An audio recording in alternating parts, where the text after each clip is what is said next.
Hi everyone, it's Mrs. Ralph. Today we're going to be looking at concentration and rate of reaction. So make sure you've got the title and date written down in your book. Pause if you need to, and then press play when you're ready. Okay, so just to point out, RoR is just me being lazy and not writing rate of reaction written down, so you can use that in your notes, that's absolutely fine. So to start off with, I've got two pictures here, and I want you to have a think, what's the difference between this bottle of Ribena on the left hand side and the cartons that we've got on the right?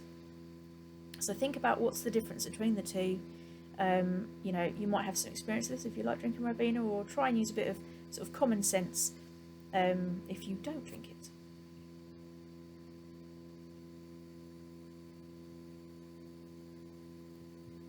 Well, this bottle on the left is concentrated Ribena, whereas on the right hand side we've got ready to drink cartons. And the difference between the two is that the bottle is concentrated, meaning that there's a lot of blackcurrant and not much water. And in the diluted cartons we have not as much blackcurrant but a lot more water. Now we're going to look today at what that means in terms of the terms concentrated or concentration, and we're also going to look at how that affects rate of reaction. Now if we think about this in a bit more detail, which one would have more blackcurrant particles in 100 millilitres? I did just give you a little bit of a hint. Hopefully you can remember or work out that it's the bottle. There's more blackcurrant in the bottle per 100 millilitres than there is in the cartons. Now I've got here a definition, so we need to make sure that that's written down. Concentration is particles in a given volume of water. Now that is very important to know, make sure it's written down. And therefore a higher concentration of a solution means that there's more particles of the chemical.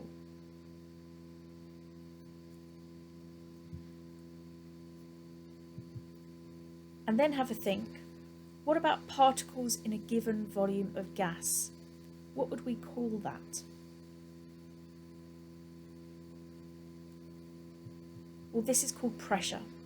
Now concentration and pressure both have the same effect on rate of reaction, and all of the explanations that I use today can be used for either concentration or pressure.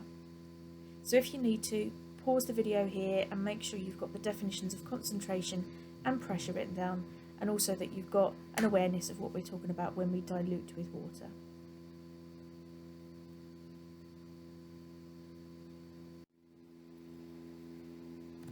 So on this slide I've got just some beakers here of Ribena, although to be fair this isn't Ribena, this is actually just dyed water, but we're going to pretend this is Ribena. So we've got on this left hand side here we have neat Ribena. That means it's undiluted, no water has been added. Now in the middle here we have diluted, the Ribena, and it is 6 parts water to 1 part Ribena. And on the far right here we have very diluted Ribena, and this is actually 16 parts water and 1 part Ribena. And we can see here the difference in colour shows us quite clearly that there is more Ribena in the left hand beaker than there is in the middle beaker, and more in the middle than there is on the right. Now just a couple of things to point out with terminology here. In day-to-day life you might say, I like my squash or Ribena quite strong, and you would prefer perhaps this picture. Somebody else might say, oh, I like mine really weak. Now strong and weak are words that we kind of need to get out of our heads for this, because in terms of chemistry they are incorrect. We can use the word strong and weak to talk about acids, but it doesn't mean how much acid is mixed with water.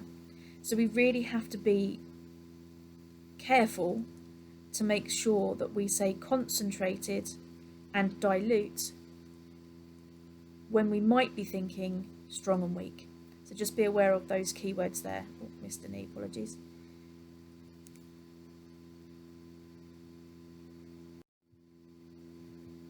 So we're going to have a look at this from a more chemical point of view. And I've got two bottles here of hydrochloric acid, HCl. And you can see that they're labelled 1M and 2M. Now concentration can be expressed using numbers, and this is known as the molarity. So what I've got here is I have 1 molar acid, and I have here 2 molar acid. So molar being the unit for molarity. Now molarity is a direct measurement of the number of particles present in a solution. So how many particles do you think will be in the same volume of 2 molar acid compared to the 1 molar acid?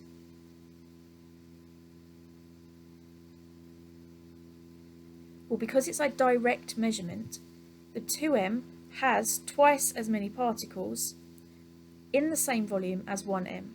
Now it does have to be in the same volume. Now the reason for that is because molarity, we can actually be more precise and say molarity stands for something called moles per decimeter cubed.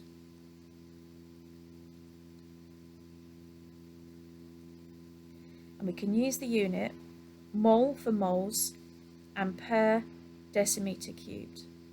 We can be more precise even then and write moles dm minus 3, where the minus means the same thing as that /. Now, moles is a special word that we use in chemistry, and 1 mole has a particular value.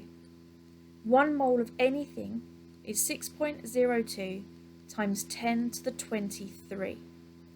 Now, all we mean by that is in the same way that a dozen, I'm just going to write that neater, in the same way that a dozen always means 12 of something, a couple means 2, triplets is always 3. The word mole always means 6.02 times 10 to the 23. And 1m is actually 1 mole per decimeter cubed. Now, we can therefore state that if we had a litre, which is what a decimeter cubed is, there would be 6.02 times 10 to the 23 hydrochloric acid molecules in a decimeter cubed, which is 1 litre. 6.02 times 10 to the 23 is a massive number, 602 and 21 zeros. It's absolutely huge. So we are talking tiny, tiny particles, and we're also talking lots and lots of particles. If we have a litre of solution, that's not very much. It's like half a Coke bottle. If you don't understand the term mole, if what I've just said has sort of completely gone over your head, don't worry, because it's a later topic. But I just wanted to point that out while we're looking at it.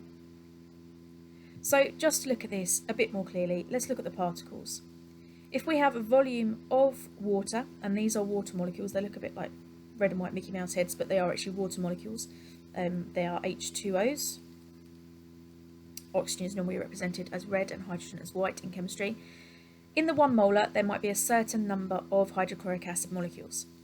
Now, in a later topic, we're actually going to look at the fact that hydrochloric acid does break apart, and in water it doesn't exist as HCl molecules, but we're just going to talk about that today. So those green particles are representing hydrochloric acid molecules in the water.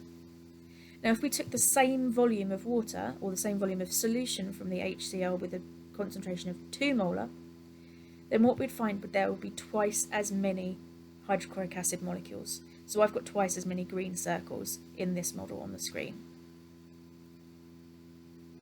To look at those more closely, again, I've got 1m on the left and I've got 2m on the right. These are the same pictures from the previous slide. If I get rid of the water and we just concentrate on the acid particles, we can have a look at how rate of reaction is affected by concentration. And if we were to react the magnesium, the hydrochloric acid with magnesium, we could investigate this. So magnesium is Mg, hydrochloric acid is HCl, and it reacts to form MgCl2. Now remember back to the previous topic, magnesium is in group 2, so forms a 2+ ion, and chlorine is in group 7, so chloride is a 1-. That means we need 2 of those chlorides in order to make a neutral compound. The byproduct here will be hydrogen gas, because metal plus acid always forms a salt and hydrogen, and we would need 2 hydrochloric acids. Now all of this is stuff that we are going to be looking at in a later topic in more detail, so don't worry too much if, again, that's going over your head. It's particularly concentration that we're looking at today. So this is the reaction that we're looking at here. Now we've got to bear in mind that these particles are all moving, and they're going to be moving randomly, and they will all collide with the Mg, so that's the HCl particles. The HCl molecules will all be moving randomly, and they're going to collide with the Mg. Now if we assume that all of the collisions are successful, which they won't necessarily be, in which acid, 1M or 2M, will we have more collisions between HCl and magnesium? Well, there's going to be more collisions, and if I actually am more precisely, we want to say there are going to be more frequent collisions in the 2M, and in the 1M there's going to be less frequent collisions. Now that's purely because there are fewer particles present. If there are fewer particles, there's less likely to be collisions. Now my usual little model that I would discuss is if we took just your class, 30 students, into the main hall and blindfolded you and said run around, it's likely that you might bump into somebody, but you're going to have a lot of space to do that. But if we got the whole of the year group blindfolded in the main hall and said run around in any direction, 240 students or 270 students in your year are going to collide a lot more frequently than if there were just 30 in the same space. And it's the same principle behind these particles. In the box on the right with the 2M acid, there are twice as many particles, therefore we're almost exactly twice as likely to get successful collisions, and therefore rate of reaction will increase. We would assume that with twice the concentration we would get twice the rate. So if we were in school, we'd be looking at a practical right now, and we would be doing the following: 3 test tubes put in a test tube rack,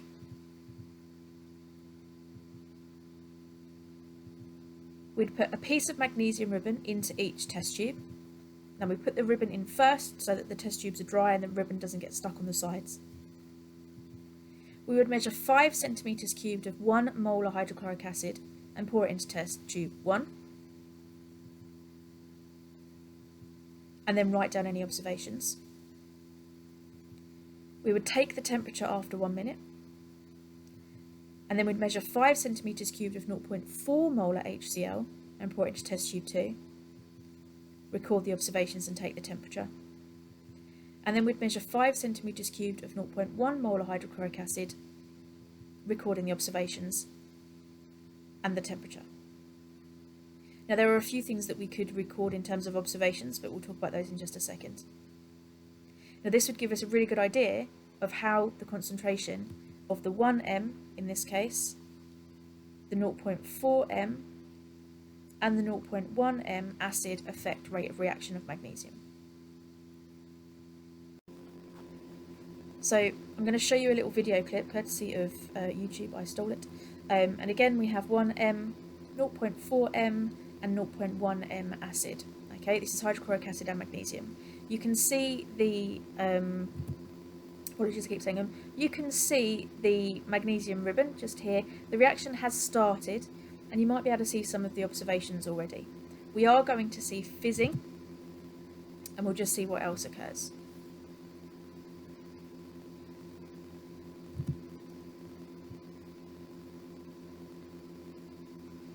So you can see that we've got quite vigorous fizzing on the left hand side. Okay, so it's highly effervescent in the one end tube. And already you might be able to see that that reaction has pretty much finished. It's still a little bit bubbly just here. Okay, and the magnesium ribbon seems to have disappeared. In the middle here, it's starting to slow down. Okay, it was vigorous at the beginning. Not quite as vigorous as the 1M. And we're just getting to the point where it's really slowing down right now. Now, the reason it slows down is because we've got less acid and less magnesium present. So as a reaction progresses, the rate of the reaction actually does slow down. But we can just get to the point here where we can see that that reaction has finished as well, where the magnesium has been used up. Now this one on the right here, okay, we've got to the point where the one on the right is still going. The magnesium is perhaps slightly smaller, but you can see that it's nowhere near as vigorously reacting. We've not got as much gas being given off.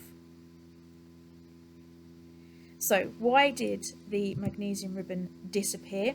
Well, we've got the magnesium, which starts off as a solid, reacting with the hydrochloric acid, which is a solution. So we write aqueous as our state symbol, and it reacts to form magnesium chloride as a solution and hydrogen as a gas. Now we can see that there's a gas given off because we got bubbles, and if we are being more precise, we could say effervescence, which is the scientific word for fizzing or bubbling. And the magnesium appears to disappear because we've got a solid forming a solution. So the magnesium is not disappearing, and it's not actually dissolving either, but it appears to dissolve, it appears to disappear because it is a solid forming an aqueous solution. Now the things that we could measure here and make our dependent variable, so these are possible dependents, dependent variable.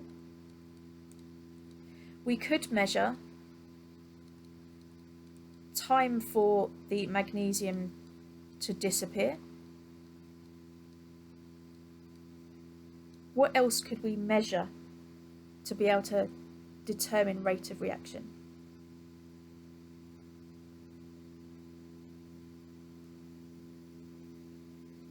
Well, we could measure, as well as the time, we could measure the volume of H2 produced,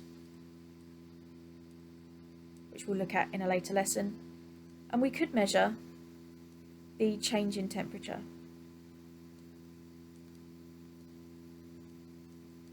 All of those. Now those are our dependent variables. They depend on the thing that we are changing, which is the independent variable. What's the independent variable for this particular reaction? Well, for this reaction, it was the concentration. That's the thing that we're changing. Now, control variables would be the things that we need to keep the same each time. Now, the control does depend on the dependent that you pick. If you're measuring the time, then you need to keep the volume of acid the same. You need to keep all the things the same, other than the independent that you're changing and the dependent that you're measuring. So we would be talking about volume of acid, temperature that you start it off at, and things like that.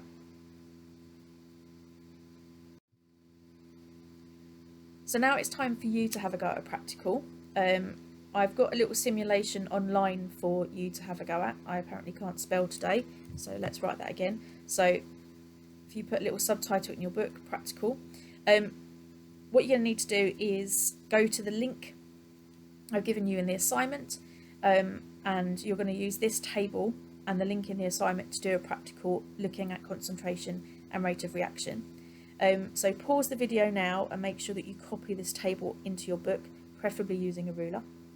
And when you've got the table written down, press play, and I'm going to go through in a little video how to use the website that I've given you the link for. So press play when you've got your table drawn.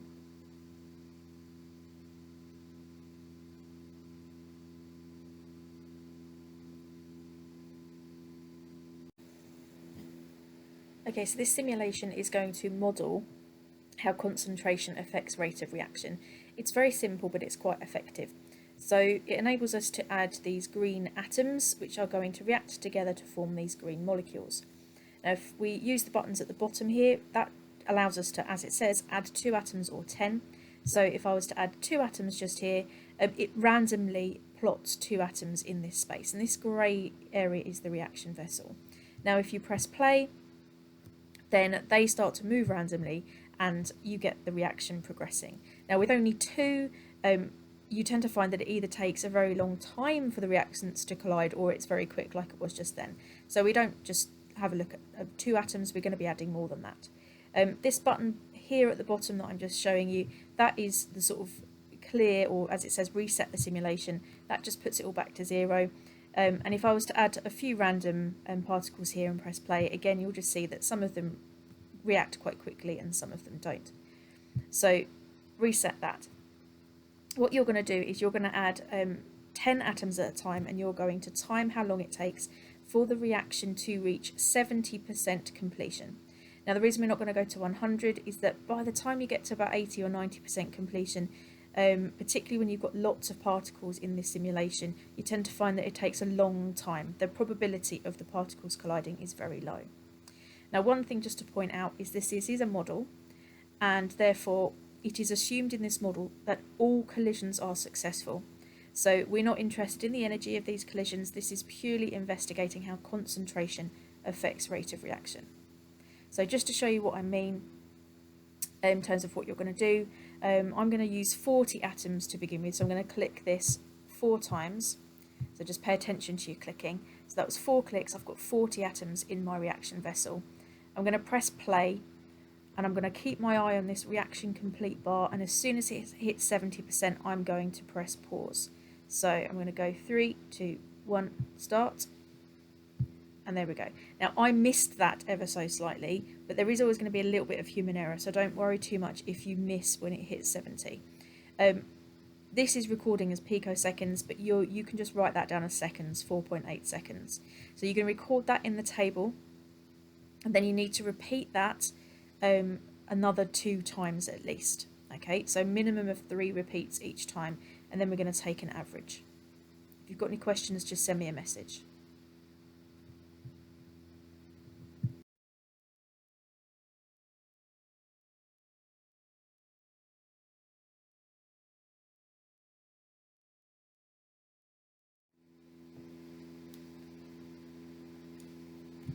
Okay, so just to take from that before you go off to do the practical, just bear in mind that the important bits from this are that a higher concentration means more particles in a given volume,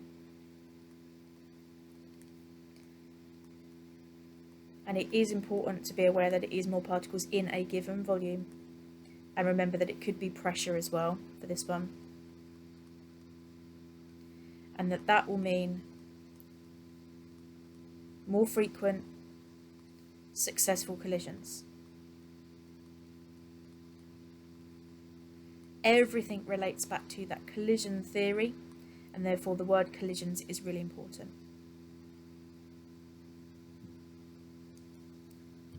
So the link for the practical is in the assignment. Upload your notes and results table for me to see, and send me a message if you need any help or if any of it didn't make sense.